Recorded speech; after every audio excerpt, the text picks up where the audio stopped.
പലവിധമായ രഹസ്യങ്ങളാൽ നിറഞ്ഞ നിഗൂഢമായ ഒരു വിസ്മയമാണ് നമ്മുടെ പ്രപഞ്ചം. ഓരോ ദിവസവും പ്രപഞ്ചത്തിൽ മറഞ്ഞു കിടക്കുന്ന പുതിയ പുതിയ അത്ഭുതങ്ങളെ നാം കണ്ടെത്തിക്കൊണ്ടിരിക്കുകയാണ്. എന്നാൽ അത്ഭുതങ്ങൾ മറഞ്ഞിരിക്കുന്നത് ബഹിരാകാശത്തിൽ മാത്രമല്ല.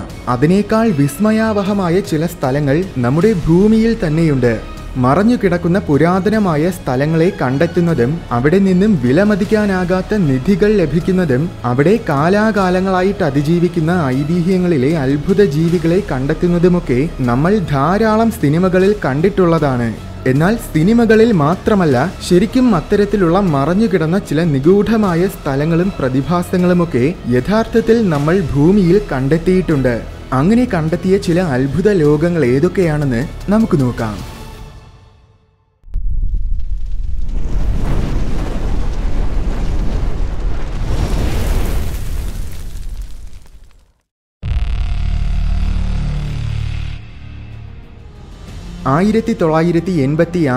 ഡോക്ടർ ക്രിസ്ത്യൻ ലാസു എന്ന ശാസ്ത്രജ്ഞൻ യൂറോപ്യൻ രാജ്യമായ റൊമേനിയയിലെ മംഗേലിയ എന്ന സ്ഥലത്തിനു സമീപം ഒരു വലിയ ഗുഹ കണ്ടെത്തി.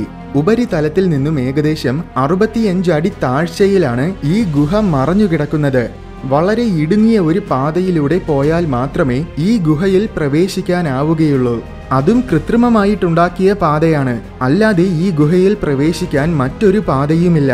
ഒരു ജിയോ തെർമൽ സ്റ്റേഷൻ നിർമ്മിക്കുന്നതിന് വേണ്ടി കുഴിക്കുന്നതിനിടയിൽ അപ്രതീക്ഷിതമായിട്ടാണ് ഈ ഗുഹ കണ്ടെത്തിയത്. കഴിഞ്ഞ 55 ലക്ഷം വർഷങ്ങളായി ഈ ഗുഹ പുറം ലോകവുമായിട്ട് യാതൊരു ബന്ധവുമില്ലാതെ മറഞ്ഞു കിടക്കുകയായിരുന്നു. ഗുഹയ്ക്കുള്ളിൽ പൂർണ്ണമായ അന്ധകാരമാണ്. പക്ഷേ അവിടെ ധാരാളം ജീവജാലങ്ങളുണ്ട്. ജീവജാലങ്ങൾ ഉണ്ടെന്നല്ല, ലോകത്തിൽ മറ്റൊരിടത്തും കാണാൻ സാധിക്കാത്ത വളരെ വ്യത്യസ്തവും സങ്കീർണവുമായ വലിയൊരു ആവാസ വ്യവസ്ഥ തന്നെ അവിടെ ഉണ്ടായിരുന്നു. ഗുഹയ്ക്കുള്ളിൽ കയറുമ്പോൾ മറ്റൊരു ലോകത്തിലെത്തുന്ന പ്രതീതിയായിരിക്കും നമുക്ക് തോന്നുന്നത്. അന്തരീക്ഷത്തിലുള്ള ഓക്സിജന്റെ 30% മാത്രമേ ഗുഹയ്ക്കുള്ളിലുള്ളൂ. എന്നാൽ അതേസമയം കാർബൺ ഡയോക്സൈഡിന്റെ അളവാണെങ്കിൽ അന്തരീക്ഷത്തിലുള്ളതിന്റെ 100 മടങ്ങാണ്. അതിനു പുറമെ വലിയ തോതിലുള്ള മീഥെയ്നും മറ്റ് വിഷവാതകങ്ങളുമുണ്ട്. ഗുഹയ്ക്കുള്ളിലെ അന്തരീക്ഷത്തിലും ജലാശയങ്ങളിലുമൊക്കെ ഉയർന്ന രീതിയിൽ ഹൈഡ്രജൻ സൾഫൈഡും അമോണിയയും അലിഞ്ഞു ചേർന്നിട്ടുണ്ട്. ഗുഹയ്ക്കുള്ളിലെ ജീവജാലങ്ങൾ മുഴുവൻ കീമോസിന്തസിസ് എന്ന പ്രക്രിയയിലൂടെ ഈ രാസപദാർത്ഥങ്ങളെ ഉപയോഗിച്ചാണ് ജീവിക്കുന്നത്. 57 പുതിയ തരം ജീവജാലങ്ങളെ ഈ ഗുഹയ്ക്കുള്ളിൽ നിന്നും കണ്ടെത്തി. ഈ ജീവികളിൽ കൂടുതലും പണ്ട് ദശലക്ഷക്കണക്കിന് വർഷങ്ങൾക്ക് മുന്നേ ഗുഹയിൽ പെട്ടുപോവുകയും കാലക്രമേണ അവ ഗുഹയ്ക്കുള്ളിൽ അതിജീവിക്കുന്ന തരത്തിൽ പരിണമിക്കുകയും ചെയ്തുവെന്നാണ് കരുതുന്നത്. ചിലന്തികൾ, പഴുതാരകൾ, തേരട്ടകൾ, ഒച്ചുകൾ, സൂക്ഷ്മജീവികൾ, അങ്ങനെ പല ജീവജാല വർഗങ്ങളും ഈ ഗുഹയിലുണ്ട്. ഇവയെല്ലാം കഴിഞ്ഞ പല ദശലക്ഷം വർഷങ്ങളായിട്ട് ഗുഹയ്ക്കുള്ളിലായിരുന്നതിനാൽ പുറം ലോകത്തിലുള്ള വർഗങ്ങളിൽ നിന്നുമെല്ലാം ഇവ തികച്ചും വ്യത്യസ്തമാണ്. ഏറ്റവും പഴക്കം ചെന്ന ഭൂരിഭാഗം ജീവജാലങ്ങൾക്കും കാഴ്ചശക്തിയില്ല. പൂർണ്ണമായും അന്ധകാരമായതിനാൽ അവയ്ക്ക് കാഴ്ചശക്തി ആവശ്യവുമില്ല. വേണ്ടത്ര സജ്ജീകരണങ്ങളൊന്നുമില്ലാതെ ഒരു മനുഷ്യൻ ഇവിടെ ഇറങ്ങിയാൽ ഓക്സിജന്റെ കുറവും വിഷവാതകങ്ങളും കാരണം അയാളുടെ ജീവൻ തന്നെ അപകടത്തിലാകും. ഭാഗ്യവശാൽ ഇതുവരെ അങ്ങനെ ആർക്കും അപകടം സംഭവിച്ചിട്ടില്ല. ഏകദേശം 100ഓളം പേർക്ക് മാത്രമാണ് ഇതുവരേക്കും ഈ ഗുഹയിൽ പ്രവേശിക്കാനുള്ള അനുമതി നൽകിയിട്ടുള്ളത്. അതും ഗവേഷകർക്ക് മാത്രം. ഇനിയും ഈ ഗുഹയിൽ എന്തൊക്കെ രഹസ്യങ്ങൾ ഉണ്ടെന്ന് മനസ്സിലാക്കാൻ കൂടുതൽ നിരീക്ഷണങ്ങൾ നടത്തേണ്ടതുണ്ട്.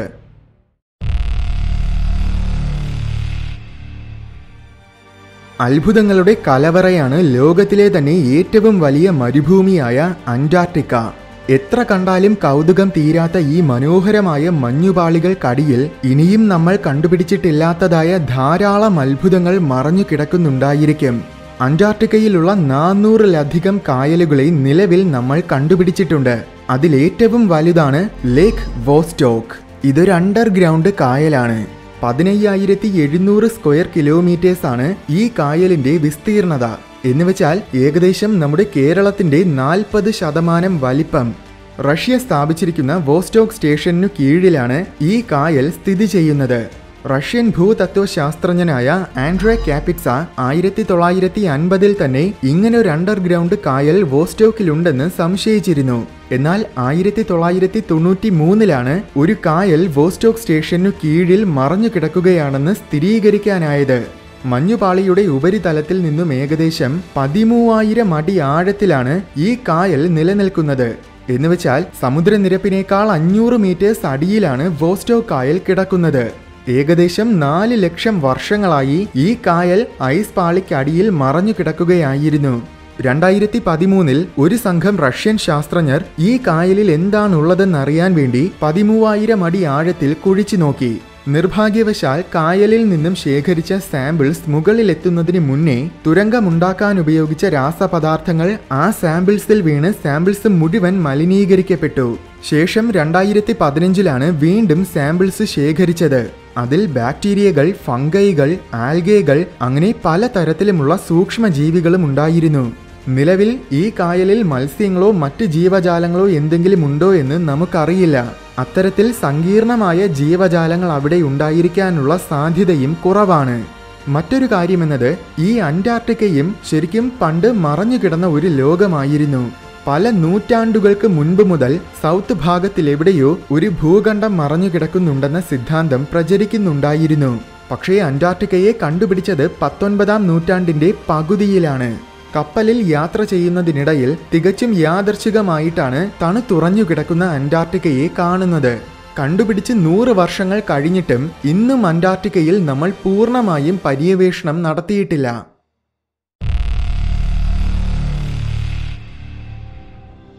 വിയറ്റ്നാമിലുള്ള ഒരു പടുകൂറ്റൻ ഗുഹയാണ് സോങ് ഡൂൺ കേവ്. ഇത് ലോകത്തിലെ ഏറ്റവും വലിയ പ്രകൃതിദത്തമായ ഗുഹയാണ്.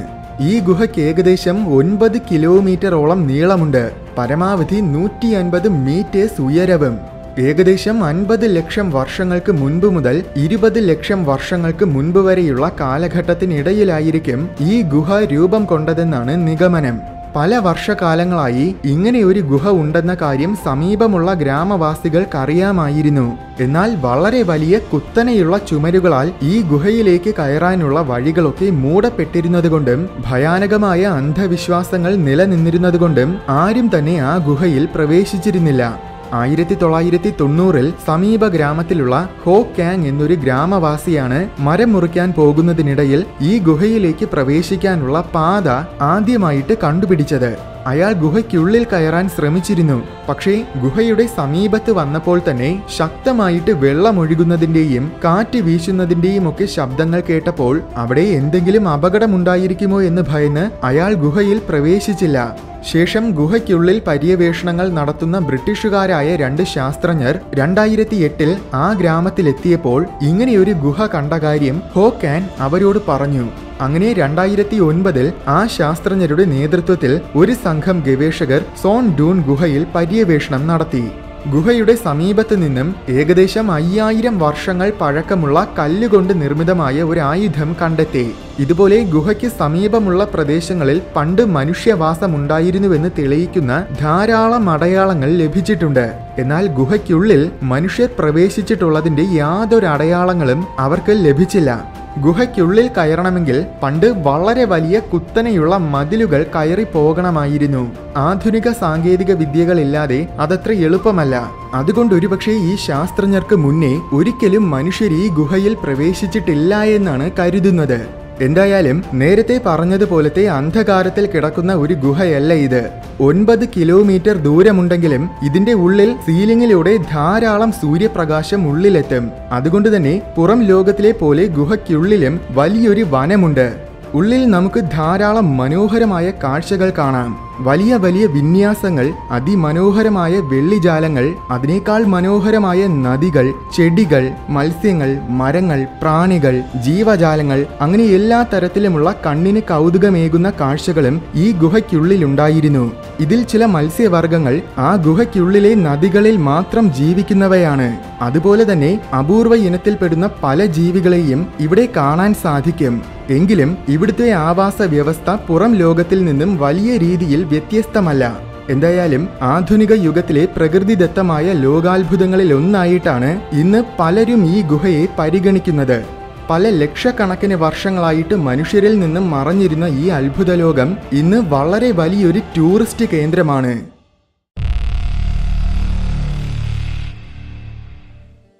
സൗത്ത് അമേരിക്കൻ രാജ്യമായ വെനസ്വേലയിലെ പ്രാചീനമായ വനാന്തരങ്ങളിൽ കാണപ്പെടുന്ന ഒരു തരം ടേബിൾ ടോപ്പ് പർവ്വതമാണ്, അതായത് ഉയർന്ന തട്ട് പോലത്തെ പർവ്വതമാണ് കേറോസേരിസാരിയൻ ന്യാമ. ഈ പർവ്വതത്തിന് മുകളിലുള്ള ഗുഹകളിൽ നരഭോജികളായ രാക്ഷസ ജീവികളുണ്ടെന്നും അവ സാരി എന്ന ശബ്ദമുണ്ടാക്കുന്നവയാണെന്നും പണ്ട് അവിടെ ജീവിച്ചിരുന്ന ഇക്വാന ഇന്ത്യൻസിന്റെ ഐതിഹ്യങ്ങളിൽ ഉണ്ടായിരുന്നു. അങ്ങനെയാണ് ഈ പർവ്വതത്തിന് ആ പേര് തന്നെ നൽകിയത്. ഈ പർവ്വതത്തിന്റെ മുകളിൽ വിചിത്രമായ 4 വലിയ കുഴികൾ കാണാം. സിങ്ക് ഹോൾസ് എന്നാണ് ഇത്തരം കുഴികൾക്ക് പറയുന്ന പേര്. ഭൂമിക്കടിയിലൂടെ ഒഴുകുന്ന ജലം കാരണം ചിലയിടങ്ങളിൽ ആ ഒഴുകുന്ന ജലത്തിന് മുകളിലുള്ള പാറകൾ പതിയെ അലിഞ്ഞു ജലത്തിലൂടെ ഒഴുകിപ്പോകും. അങ്ങനെ കാലക്രമേണ ആ ഭാഗം താഴ്ന്നു വരികയും ഒടുവിൽ അതൊരു വലിയ കുഴിയായിട്ട് മാറുകയും ചെയ്യും. ഇതാണ് സിങ്ക് ഹോൾസ്. സാരിസാരിയൻ ന്യാമ പർവ്വതത്തിലെ 4 സിങ്ക് ഹോൾസിൽ 2 എണ്ണമാണ് ഏറ്റവും വലുത്. സീമ ഹംബോൾസ്റ്റും സീമ മാർട്ടലും. 1961 ഒരു ഹെലികോപ്റ്റർ പൈലറ്റ് ഈ പർവ്വതത്തിന് മുകളിലൂടെ പറന്നു പോകുന്നതിനിടയിലാണ് ഈ സിങ്ക് ഹോൾസ് കാണാനിടയായത്. അത് കാഴ്ചയിൽ ശരിക്കും വളരെയേറെ നിഗൂഢമായിട്ട് തോന്നിയിരുന്നു. സീമ ഹംബോൾസ്റ്റാണ് അതിൽ ഏറ്റവും വലിയ കുഴി. അതിന് ഏകദേശം 1200 അടി വീതിയും 1000 അടിയിൽ കൂടുതൽ ആഴവും ഉണ്ടായിരുന്നു. അന്ന് പല കെട്ടുകഥകളും ഈ സിങ്ക് ഹോൾസിനെ കുറിച്ച് പ്രചരിച്ചിരുന്നു. പലരും ആ കുഴിയുടെ കേന്ദ്രഭാഗത്തിൽ ഇറങ്ങാൻ ശ്രമിച്ചു. പക്ഷേ ഘോരമായ വനവും അപകടം നിറഞ്ഞ വഴികളുമൊക്കെ ആയിരുന്നതിനാൽ എല്ലാവരും പകുതി വഴിയിൽ വെച്ച് ദൗത്യം അവസാനിപ്പിച്ചു. ഒടുവിൽ 1974 ആദ്യമായിട്ട് മനുഷ്യൻ ആ സിങ്ക് ഹോൾസിൽ ഇറങ്ങി പര്യവേഷണം നടത്തിയത്. ഒരു കൂട്ടം ഗവേഷകർ വളരെ കൃത്യമായ പ്ലാനിങ്ങോടെയും ആവശ്യമായ സന്നാഹങ്ങളോടെയും കൂടെ ആ കുഴിയുടെ നടുക്കിറങ്ങി. അത് വളരെയേറെ വെല്ലുവിളികൾ നേരിട്ട ഒരു ദൗത്യം തന്നെയായിരുന്നു. ശരിക്കും ഇന്ത്യാന ജോൺസ് എന്ന സിനിമയിൽ കാണുന്നതിനേക്കാൾ സാഹസികമായിട്ടാണ് അവർ ഈ ദൗത്യം ചെയ്തത്. സിങ്ക് ഹോളിന്റെ ഏറ്റവും അടിയിലെത്തിയപ്പോൾ അവിടെ ധാരാളം അപൂർവമായ സസ്യജാലങ്ങളെ കണ്ടു. ലക്ഷക്കണക്കിന് വർഷങ്ങൾക്ക് മുന്നേ സിങ്ക് ഹോൾസിനുള്ളിലായ ചെടികൾ അവിടുത്തെ അവസ്ഥകൾക്കനുസരിച്ച് പരിണമിച്ചതിനാൽ ലോകത്തിൽ മറ്റൊരിടത്തും കാണാൻ കഴിയാത്ത പല ഇനം ചെടികളും ആ സിങ്ക് ഹോൾസിനുള്ളിലുണ്ടായിരുന്നു.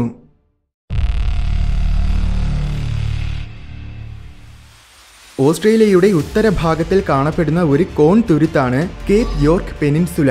ഈ കോൺ തുരുത്തിന്റെ നോർത്ത് ഭാഗത്തിലുള്ള പർവ്വത നിരകളാണ് കേപ്പ് മെൽവില്ലെ. ഈ പർവ്വത നിരകളുടെ ഏറ്റവും മുകളിൽ ഒരു ചെറിയ മഴക്കാടുണ്ട്.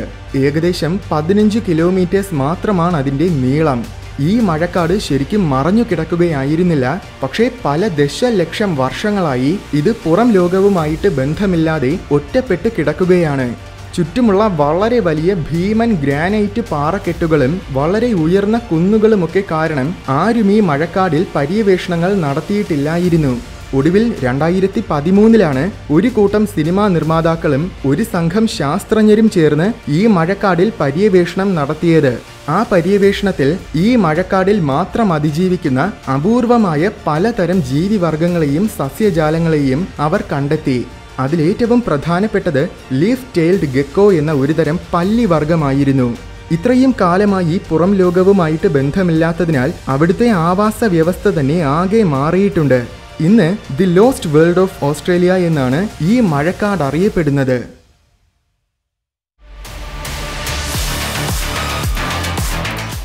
വീഡിയോ ഇഷ്ടമായെങ്കിൽ ലൈക്ക് ചെയ്യണമെന്നും ഇതുപോലെ കൗതുകവും വിജ്ഞാനവും നിറഞ്ഞ കൂടുതൽ വീഡിയോസ് കാണാനായിട്ട് ഈ ചാനൽ മറക്കാതെ സബ്സ്ക്രൈബ് ചെയ്യണമെന്നും ഓർമ്മിപ്പിക്കുന്നു.